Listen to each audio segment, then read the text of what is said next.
Molt bé, doncs, si us sembla, comencem a intervenir de la manera que cadascú senti. Si aixequeu la mà, mirarem d'anar donant-la, diríem, ordenadament, segons per ordre de que s'hagi demanat. Sisplau, ja pots intervenir, si vols.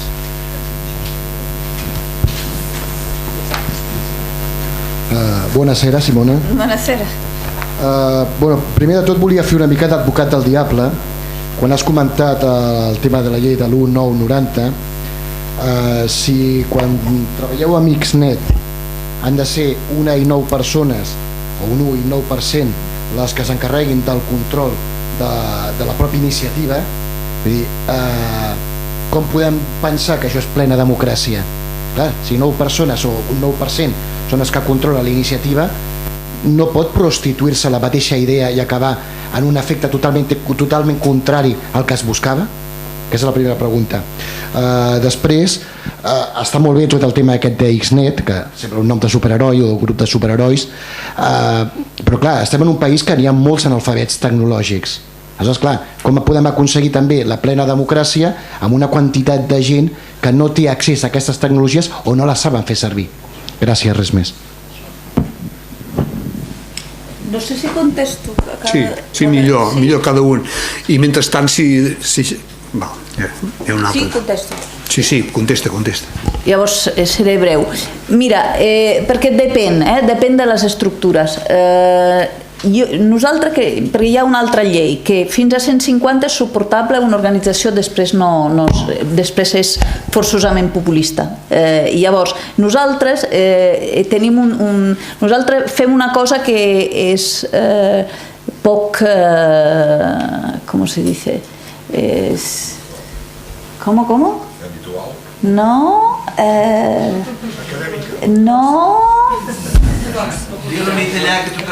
perquè ara tinc una barreja horrible, podria dir en alemany, per ser poc ortodoxo, que seria, o sigui, nosaltres per exemple pensem, sempre quan la gent diu necessitem ser més, nosaltres diem volem ser menys, i nosaltres reivindiquem que aquests grups, aquests nous, siguin més com grups de científics. O sigui, nosaltres no creiem que les estructures obertes, que nosaltres defensem l'obert, però defensem l'obert com es defensa en la teoria més de la xarxa, per exemple de la xarxa de software o coses així. O sigui, que el que ha de ser obert és el resultat, però Xnet no és obert. Xnet, la gent ens diu volem ser d'Xnet i diem no, perquè hem escollit, o sigui, el que és obert és el fet que Xnet ha escollit no ser obert. O sigui, en els grups de Linux, de software lliure, es diu show me the code. O sigui, l'obert consisteix en mostra'm el resultat, però no en el fet que jo t'obligo a treballar amb mi. Llavors, Xnet és un grup de persona que és com un grup d'afinitat, fins i tot Xnet podria ser una família, o sigui, nosaltres ens n'anem a vacances junts i no és un grup que està obert i que, entens, no? Llavors, no es prostitueix en el sentit que quan un és com una família, quan un no en vol més se'n va i es fa una altra família, o sigui, no és un grup obert. Llavors, depèn, aquestes estructures es poden aplicar en estructures diferents. Jo faig una xerrada molt complicada amb 13 punts de com crear una organització, i les organitzacions han d'escollir quin format volen tenir. Pot ser una organització tancada, pot ser oberta, pot ser una assemblea, o sigui, cadascuna d'aquestes tenen una funció diferent. Jo em crec molt que els grups de nòduls, de catalitzadors que jo considero, han de ser grups, gairebé grups de guerrilla, per entendre'ns. De guerrilla com a estructura, i no violenta vull dir, però de guerrilla en el sentit de la confiança, que estiguin junts amb la confiança de conèixer-se molt bé. Això és com funciona nosaltres, pot agradar o no, però jo he fet molta assemblea, jo vinc d'una cultura molt assembleària i et puc dir que jo considero que l'assemblea no és una estructura democràtica, perquè l'assemblea a l'assemblea hi ha sempre uns elements de reproduir, o sigui, el fet que sempre es posa en discussió el que s'ha fet en el nom de que si no és democràtic és un problema per l'assemblea, mentre que sempre en una assemblea hi ha gent que treballa més que altres i no s'entén perquè la gent que treballa ha de tenir el mateix pes que la gent que no treballa. Llavors, en un grup d'afinitat, nosaltres treballem molt amb la teoria, hem après de les comunitats online. Nosaltres, per exemple, no demanem permís. Jo no dic, puc anar a Vic, ens han proposat una xerrada a Vic i vaig jo dic, jo vaig a Vic, m'ha escrit el Ramon i vaig a Vic i a la nostra llista de correu, i si algú no hi està d'acord diu no, i si no ningú diu res. No, o sigui, jo no demano el permís. Jo quan he fet 15M per rato, jo he dit, jo meto en pressió a Rodrigo Rato. Vale, venga, chao. O sigui, vull dir, no he fet una assemblea per veure si podia o no podia, què pensava la gent, què farem. No, jo tinc un pla. De fet, en la meva xerrada, que sobretot la metodologia, el primer punt és, el pla és responsabilitat de la persona i aquesta persona ho farà, ho té clar, té el pressupost, té tota la... De fet, si et fixes, a 15M per rato, el primer dia hem col·locat un calendari que continua vigent, que he fet jo i que deia que el primer any recolliríem la informació, que el 2014 Rodrigo Rato estaria acabat perquè el seu el deixaven i ha passat així, i que el 2017 hi hauria una condemna i ha passat així. I aquest calendari és del primer dia. Llavors, jo he sortit i he dit, company, tinc un calendari, tinc un projecte, meter Rodrigo Rato en pressió amb aquest calendari i tal, qui s'apunta? I 5 s'han apuntat. I altres han dit, no, jo estic fent una altra cosa. I no he demanat permís a ningú. Són maneres diferents. És una mica llarg d'explicar, però és així com funcionem. I perquè, a més, hi ha un altre factor d'això que és l'elogio del fork. A les comunitats, quan tu estàs desenvolupant un software i algú pensa que s'ha de desenvolupar d'una manera i l'altre d'una altra manera, en compte de pelear-se i posar-se un contra l'altre, fan un fork amistós. Jo ho faig així, tu el fas així, i et quedes enxarxat d'aquesta manera distribuïda, amb lideratges diferents, però no estàs obligat a estar tot d'acord al centre i llavors una de matar l'altra. No, es fan les dues coses, etc. És llarg, però ningú ens controla i és com funcionem. I sobre l'analfabet tecnològic és molt fàcil, és com sí, però el que estem proposant no fa falta tecnologia, estem proposant un canvi de mentalitat i després és evident que la tecnologia és com quan ha arribat la llum, quan més aviat tothom tingui llum i aigua i calefacció, o sigui que hem de treballar tots perquè la tecnologia arribi per tot arreu, i al mateix temps és un canvi de mentalitat de per se, sense necessitat de tecnologia. Jo soc molt analògica, com veus, jo els apunts no els faig a l'ordenador, de fet l'hem utilitzat molt poc i ho faig molt en paper, però igualment la meva manera de plantejar l'acció és en xarxa. Espero haver contestat més o menys. Més o menys. És llarg. Les dues coses són, podem fer una xerrada.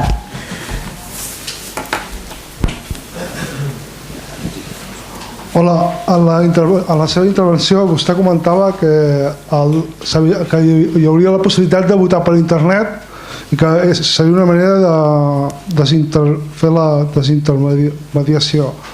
Tenint en compte que internet és una neu d'un artilugi militar i que ells tenen la suficient capacitat de controlar, com s'ha demostrat, a altres esferes, no sé fins a quin punt la privacitat, la llibertat i la responsabilitat d'utilitzar aquests medis per fer aquests tipus d'acció són importants o són novedosos. I això és la primera qüestió. I la segona qüestió seria en relació a la llei de potència que vostè comentava. tampoc em genera dubtes que en els diferents àmbits ens haguem de fer arribar als suposats líders o de diferents entitats, com per exemple podria ser l'aigua, la pa, la llum, etc., tenint en compte que algunes entitats d'aquestes només es queden a la superfície del problema. En la primera qüestió tens tota la raó, totíssima la raó. O sigui, en una xerrada d'una hora no es pot profunditzar i t'agraeixo molt.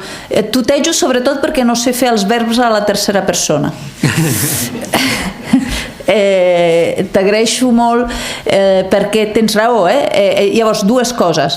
Jo no sóc una defensora del vot per electrònic, per internet, perquè l'urna és una cosa que qualsevol persona pot controlar, mentre que el vot electrònic es necessita un tècnic i llavors ja probablement cap persona en aquesta sala podria controlar el seu vot. Llavors, no soc...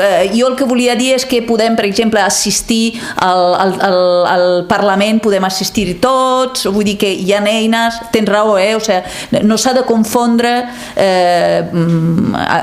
la qüestió del vot electrònic amb la delegació del vot. Jo el vot, com m'ho imagino, no és electrònic, és com es fa a Suïssa els diumenges, és urna a l'oficina de correu, en paper, però sí que podem controlar el nostre Parlament, els debats parlamentaris hi podem participar, fins i tot hi podríem intervenir, vull dir que hi ha... Abans estava tancat en la casa i després ens deien què passava ahí dintre, mentre que ara podem ser-hi tots. Però sí que tens totalment raó que l'aplicació del vot electrònic no és interessant en aquest sentit. I l'altra qüestió és sí i no. Jo el que vull dir és que jo he parlat amb molts polítics molta vegada en la meva vida i no sé si són més superficials els que tu has anomenat o els polítics. Crec que els polítics. Llavors, vull dir que el mal està per tot arreu i que els que sí estan fent feina, naturalment hi ha gent que fa política d'habitatge en la societat civil i que és molt dolenta, hi ha gent, vull dir que hi ha problemes, no estic dient que la societat civil ho fa tot bé i que els polítics ho fan tot malament, però el que sí estic dient és que normalment la innovació que es genera, la gent que treballa, que en sap més dels temes, són la gent especialitzada i afectada per aquests temes i normalment els polítics ni són afectats ni són especialitzats, vull dir que entre les dues incompetències prefereixo la incompetència d'una societat civil organitzada i millorar el sistema. Aquí també hi ha tota una part d'una feina que hem treballat de com, perquè nosaltres defensem que les xarxes s'han de crear al voltant de les competències, això que acabo d'explicar. Llavors, quina mides, com es medeix la competència, que per nosaltres no són ni els títols acadèmics, per nosaltres hi ha 6 punts de competència, uns dels quals són el reconeixement dels parts, la feina comprovada, els resultats de la feina, l'assiduïtat en una feina, vull dir que hi ha, és tot un altre capítol, però jo continuo pensant que la gent que legisla ha de ser gent que sap què legisla, perquè, per exemple, jo llegeixo molta llei a la platja. Jo a l'estiu m'emporto lleis i les llegeixo, perquè em sembla un fet molt humà, les lleis, perquè tu veus qui l'ha fet i per què l'ha fet i què volia en aquell moment quan escrivia aquella cosa que després es repercuteix a tot i ens destrueix la vida a tots. I són persones, realment són persones i crec que tots hauríem de...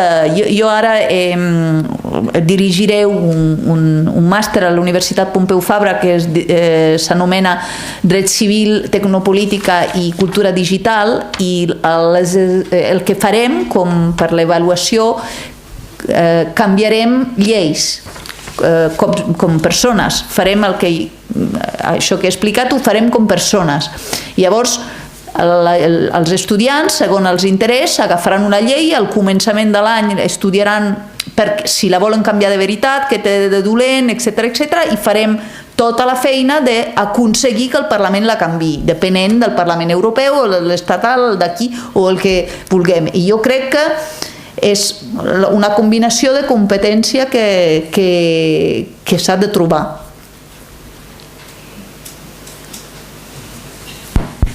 Lluís. Hola, jo trobo que la senzillesa i l'ambició del vostre projecte el fa també molt vulnerable, perquè justament defenses coses que si el poder les utilitza en contra vostra, en contra de la societat civil, doncs això més d'hora que tard acabarà amb la mateixa societat civil.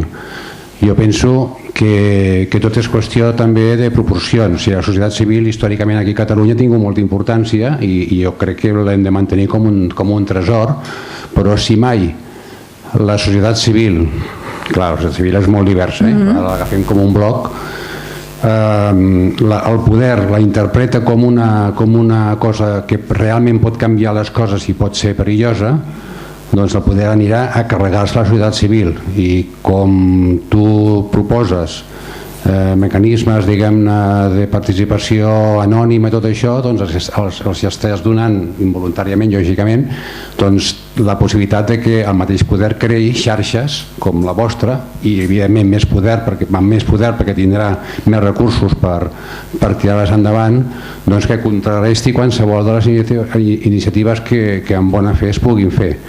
No sé si m'explico, O sigui, el poder té capacitat de sobres per contrarrestar el que de bo pugueu fer. En aquest cas, amb el Rato ha funcionat perquè el Rato és una persona ja superamortitzada pel poder. És una persona que ja han donat com a perduda. Sí, la dan per perduda per nosaltres. D'acord, però si anéssiu... tant de bo tothom tingués aquest neguit de dir, bueno, si em passo doncs vindrà la societat civil i em perseguirà. Vull dir que quan el poder interpreti o vegi que realment la cosa és realment perillosa, bueno, jo em temo i em sap greu dir-ho, però diguem, la societat civil li quedaran 4 dies de vida. Llavors em fa por que per voler substituir a l'Estat, diguem, l'Estat com a estructura política i que fa les lleis, doncs ens carreguem tot el bo que té la societat civil, perquè ja dic, té poder, el poder, diguem, en majúscula, per posar gent infiltrada, per crear xarxes que defensin el contrari del que defenseu vosaltres, o tergiversi tot, en fi, té poder de sobre. És el que està fent ja. Clar, tot això és que és evident que ho fa, i a més és molt, és bastant lògic que ho faci, perquè defensa els seus interessos. Sí, jo no vull substituir l'Estat, jo el vull controlar. Jo vull que no sigui l'Estat que controli la ciutadania, sinó que sigui la ciutadania que controli l'Estat. I nosaltres tenim un proverbio que diré en castellano: el mal triunfa siempre. El bien avanza. El mal triomfa però el bien avança. I des que jo em dic aquest proverbi estic molt més relaxada, perquè abans pensava que guanyaríem i no guanyarem. Però l'estem putejant moltíssim i estem fent unes dificultats, i tot això ha fet els drets civils, els drets humans, era una putada per a l'Estat de 1700. Però una mica, que jo estic d'acord amb tu, vull dir, Trump l'utilitzen contra nosaltres, però jo he de dir que l'era que estem vivint és fantàstica, perquè mai li havia escapat durant tant de temps una tecnologia de les mans com l'ha passat amb internet, però molt de temps, han estat 20 anys sense entendre res, i ho hem aprofitat bé. Si tu penses l'estat espanyol, una persona cada 4 al paro, era una cosa que en qualsevol altre moment era guerra civil, quemar-ho tot, i nosaltres que hem fet indignados, hem fet coses realment increïble, jo crec, a partir del 2011, excepte Podemos, però el resto molt increïble. No? Hem aconseguit canviar coses, hem canviat lleis, moltíssimes coses han canviat. És veritat, l'estatus quo i el mal avança muy fuerte, però podem... la meva satisfacció és... un amic mío dice, es que yo soy de campo, a mí no me gusta que me manden, i és això, bàsicament. Bueno, tu em vols controlar, em vols putejar, vols que jo estigui al paro con un sueldo tremendo i no digui res, pues no ho faré, et canviaré el govern, o haré caer en picado PSOE, PP, faré un estropicio, que després ho aconseguim o no, bueno, però estem lluitant. I jo estic d'acord amb tu, o sigui, som molt forts, però també nosaltres, o sigui, tenim un orgull, jo crec, però tots, i a més el que està passant a Catalunya i moltes coses que val la pena, almenys a mi em val molt la pena. També la consciència de la gent també va avançant, em sembla, vull dir que sí. També és una esperança de que potser hi ha molta més gent que... Isaac Asimov sobre això deia una cosa simplificant. Isaac Asimov deia que eren molt intel·ligents els humans, perquè fins que no arribava l'agricultura estàvem debajo d'un àrbol pensant en moltes coses, inventàvem coses i hi havia les cabres aquí i vivíem d'això i teníem molt de temps per pensar i fer coses i el cerebro se nos ha puesto así de grande. Després ha arribat l'agricultura i hem fet el contrari, treballar de sol a sol i llavors el cerebro s'ha quedat com 2000 anys abans de Cristo i treballar molt amb el cos i ens hem posat guapos però amb un cerebret petit. I internet el que fa és que torna ho dic per això, perquè hem sigut molt súbdites, molt servils, no? I que ara amb l'internet estem un altre cop guanyant autonomia i cadascú de nosaltres com a individu autònom amb més informació, llavors si tens informació tens capacitat de decisió i pots no creure tot el que et diuen i per això som una societat civil cada vegada amb més força. El que passa que potser tenim uns mitjans que han augmentat moltíssim amb tot el que és internet i tot plegat, però per l'altre cantó també hi ha unes actituds internes que fa que molta gent de fet no els interessa saber aquestes possibilitats. O sigui, en definitiva, sí. Com si s'estigués, diríem, casat amb la situació anterior de delegació total amb el poder. Nosaltres estem acostumats a delegar, som com adolescents des del 2000, des de l'agricultura, com societat som, deia Asimov, no? Que ens hem quedat a l'adolescència en què protestem molt amb papà, no vull això, però quan et diuen utilitza la teva llibertat ens acollonim, no sabem gestionar la nostra llibertat perquè no ens han donat llibertat durant 5 mil·lennis. 5 mil·lennis.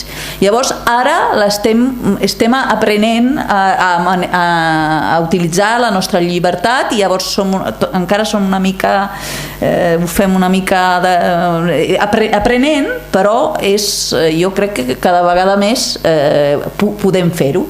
Naturalment l'estatus quo ens vol mantenir a l'època de l'agricultura, fa tots els esforços possibles perquè continuem sent més tontos possibles, però hi ha possibilitat de guanyar terreny en aquest moment, jo crec. Jo deia una mica, perquè fa poc va venir un conferenciant, jo ara no me'n recordo el nom, però va exposar aquí en aquesta sala el fet de que parlem molt de que volem participació, de que no se'ns deixa participar, però la veritat, qui participa? Amb què es participa? La gent, hi ha molta gent que vol participar, hi ha tanta gent que no, però jo crec que no devem participar. O sea, yo tengo proverbios para casi todo. Tenim un proverbi per la participació. La participació és la mateixa mentira que la dictadura del proletariato. Són dues coses que no existeixen. Ho farem entre tots. Entre tots qui? Qui ho farà exactament? Entre tots qui? O sigui, la dictadura del proletariato és exactament el mateix. Els proletaris faran una dictadura. O sigui, una cosa que... I us ho hem cregut molt, la dictadura del proletariat. I ara ens estem creient molt això de que participarem tot. Les dues coses són mentides. Són l'opi del poble d'ara de Podemos i de l'altre. O sigui, no participarem tot, però perquè no volem participar. És que jo estic fartíssima de participar. Jo no vull participar. Jo crec que no devem participar. I jo crec que les institucions han de donar-nos les eines per participar perquè puguem no participar. Llavors, si tenim l'eina de participar, si tenim l'eina per desmantelar un govern que no fa el que ha de fer, podem no utilitzar-la. És com el botó rojo. Si el tenim, no cal que l'utilitzem, però el problema és que ara no el tenim. I aquest senyor, jo no sé qui és, no vull parlar mal d'algú que no sé qui és, però en general el fet que des de a dalt ens diguen oi, voleu participació i després no la feu servir, bueno, tu comença a dar-me participació, després jo veig si la faig servir o no, però jo crec que són dues coses que no se poden barrejar. I hi ha molta gent que no vol fer res, però hi ha també molta gent que vol fer coses. Jo crec que no podem, en una perspectiva de... o sigui, no podem... Jo no soc de la perspectiva de que ens hem d'ajuntar. Llavors, jo crec que amb 10 persones que volen fer coses és suficient. Bueno, pot ser 10 una mica poc, però 100, posa-li. I els altres, si no volen fer res, doncs que, no sé, que és com un judici moral sobre els altres, perquè naturalment mai ens incluïm en els que no fan res, però hi ha coses que no fan res. Jo en deporte soy muy mala, per exemple.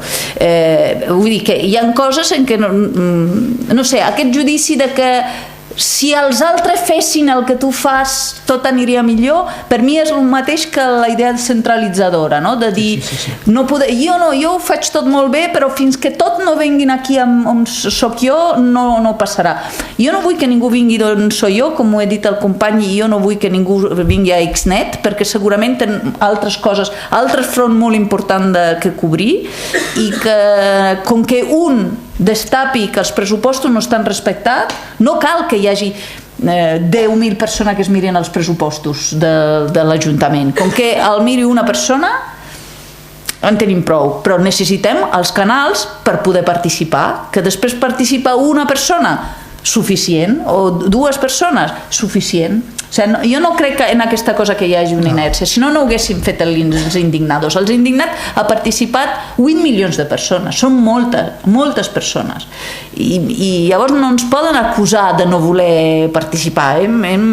Tots hem fet moltes coses, jo crec. No, jo potser el que voldria dir que potser, esclar, estic d'acord amb el que dius, amb la idea de participar que et venen a més des de les institucions. Això totalment d'acord.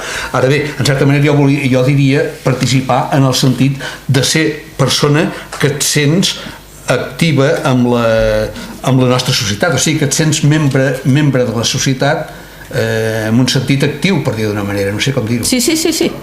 Sí, però això és una opció, jo crec que és una opció individual, no? O sigui, jo crec que tots pensem que som més llistos que tots els altres, no? Vosaltres us passa, no? A mi sí, no? Tots som molt més llistos que ells, no s'entereu de... Perdó, jo també vull parlar, No? Qui? Dic que aquest programari que proposes és molt interessant, però ja em crea dubtes importants.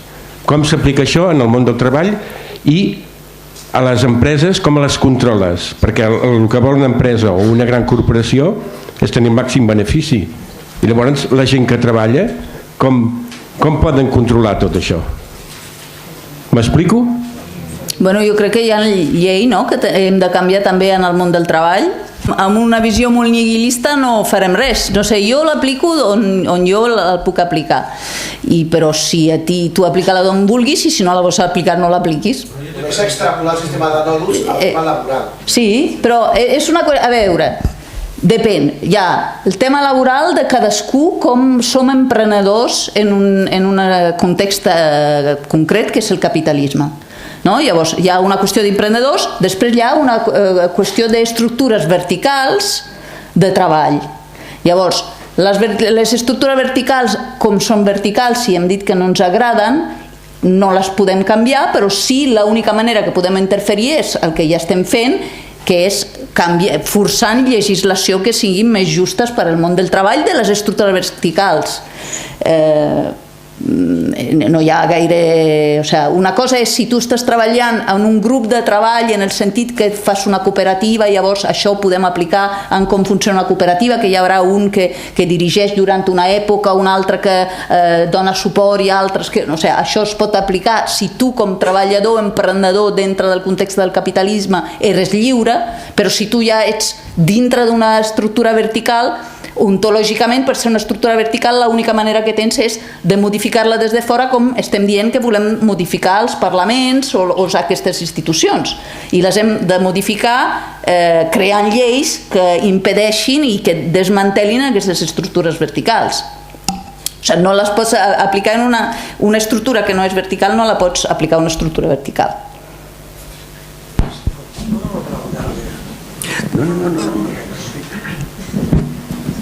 Hola, gràcies per la teva xerrada. Tu, ara que vens al món del teatre, fem una cosa. S'ha acabat la funció i ara et faré parlar d'una cosa que no vols parlar. I com a persona que vens d'Itàlia, entès, i que ets molt cosmopolita, d'això que no vols parlar, que jo en tinc ganes de que parlis, ja fareu pel que voldreu, bona dona, és del referèndum. A veure com el veus i què en penses, una mica més enllà, si el farem o... Bueno, arriba fins on vulguis. Sí, fins i tot he escrit sobre això, però farem 2 hores més. No tinc res de querent. Però hem de tancar, la sala. No, bueno, jo he escrit que s'ha de fer el referèndum. Bueno, jo ahir m'he reunit amb aquests suïssos, no? Perquè jo he arribat aquí, jo ja soc nacional, o sigui, tinc els papers, i jo he deixat els papers italians i soc espanyola de nacionalitat. Porto aquí 27 anys a Catalunya, i quan he arribat aquí m'he trobat molt ben acollida, no parlava català, he parlat català molt tard i mai, o sigui, no m'he mai sentit, m'he sentit sempre molt català, molt d'aquí, barcelonina concretament. Llavors, i realment per mi és la meva terra aquí, però no tenia, clar, no soc d'aquí, jo no tinc nacionalisme de la meva terra, no el tinc d'aquí, jo soc de poques fronteres en general, no crec que sigui una solució, però és cert que treballant des d'aquí i visquent aquí, sobretot veient la impossibilitat de diàleg amb Madrid, però us he dit abans d'altres coses, ni tan sols, tot el bàsic. El que jo crec és que no podem continuar deixant-nos governar per Madrid, i no només nosaltres, sinó també els extremenyos, els andalusos, però bueno, ells faran el que vulguin, però el que és impossible per a mi és la forma de govern centralista, completament central, i que per Madrid tota la resta és la província, com els antics romans, és impossible perquè no avancem en coses que aquí estem preparats per avançar i no ens deixen avançar. Llavors, com no hi ha diàleg possible, jo crec que s'ha de fer un referèndum. Ara, jo el que he escrit és que per a mi és un error estratègic molt gran que aquest moment, aquest espai que tenim, que ara ja pràcticament no tenim, fins a que arribi el setembre i el referèndum, l'estem utilitzant per defensar el referèndum en si, que hauríem de presentar un disseny de la Catalunya que volem, perquè hi ha un 20% de persones que no són despreciables, que són gent que diuen, si no sé on vaig, prefereixo estar on estic, i jo no crec que ho diguin amb intencions dolentes, i jo em reconeixo molt en aquesta gent, perquè jo fa 5 anys era així, bueno, perquè m'he de complicar amb això, si jo estic lluitant per la justícia, i per mi que tant me fa aquí o allà.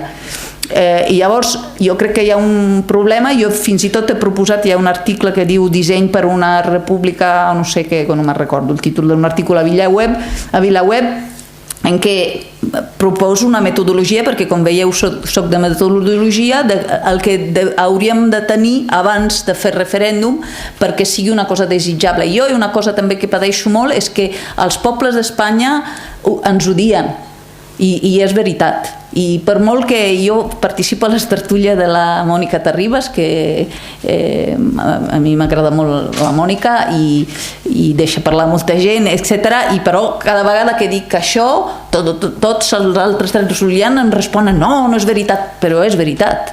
O sigui, tota la gent, la propaganda externa, la propaganda de Madrid ha funcionat molt bé. Llavors, tots els pobles... Llavors, independitzar-nos rodejat de pobles que ens odien, jo crec que no és una bona cosa, mentre que si li expliquem que tenim un disseny, per exemple amb un IVA del 16%, amb uns autònoms ben pagat, amb una llei per al treball molt millor que la que tenim a nivell... O sigui, si tenim un projecte que s'entengui per qualsevol i que invejable per qualsevol altres, podríem trencar aquest aïllament. I bueno, aquesta és la meva opinió, perquè me l'has demanat, però ara abrimos un melonaco aquí, guapo, amb això.